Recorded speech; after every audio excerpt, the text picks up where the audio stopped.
1984 Monte Carlo with a turboed LS1 in it. Car's in for a fuel leak, and they said the turbo's smoking. Now we know that there can only be a few things that cause a turbo to smoke. And by judging on some of the plumbing on this swap, I had a hunch that it was going to be the drain off the turbo being plumbed wrong. Let's take it up in there and see what we got. As I suspected, the oil drain is plumbed into the oil level sensor on the side of the oil pan.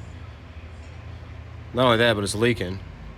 But this is an issue because it's trying to drain the oil out of the turbo into the sump where it's full of oil.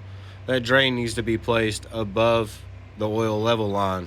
So this thing really needs like a front cover on it that has a oil drain bung right here with a 10AN fitting in it. And I say that because that would be a lot more cost effective and simpler than taking this oil pan off this car and taking it to have a bung welded in somewhere up here in the front. Now, to say that the seals in the turbo aren't bad or there's something else going on, I can't say that for sure. But I know that that's not correct, and we need to fix that before we try to pin the blame on something else. Now, for the fuel leak, it was leaking fuel back here in front of the driver tire where I thought the fuel filter is, but once I got the car in the air, I realized that is actually the fuel pump.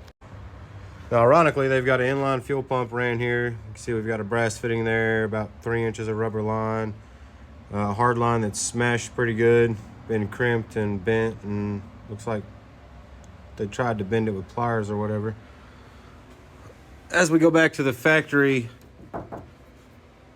what I'm gonna guess is a non-EFI tank. The fuel smells awful, by the way. We've got our vent line just hanging out right here, and then we've got 2 hard lines that come out of soft lines up above. They're kind of just wadded up over here above the diff. As you can see, it comes into the fuel pump, comes out, runs its way up here to a filter. We've got a massive leak right here. Comes out of the pump, goes back into a hard line, runs up here to the filter. Oh, look, another 2 pieces of hard line spliced with a rubber line and some clamps. So I'm quoting an entire fuel system in this car. I'm not stitching this stuff together in hopes that it won't leak and it'll actually supply adequate fuel for a turboed LS1. I'm not even going down that road.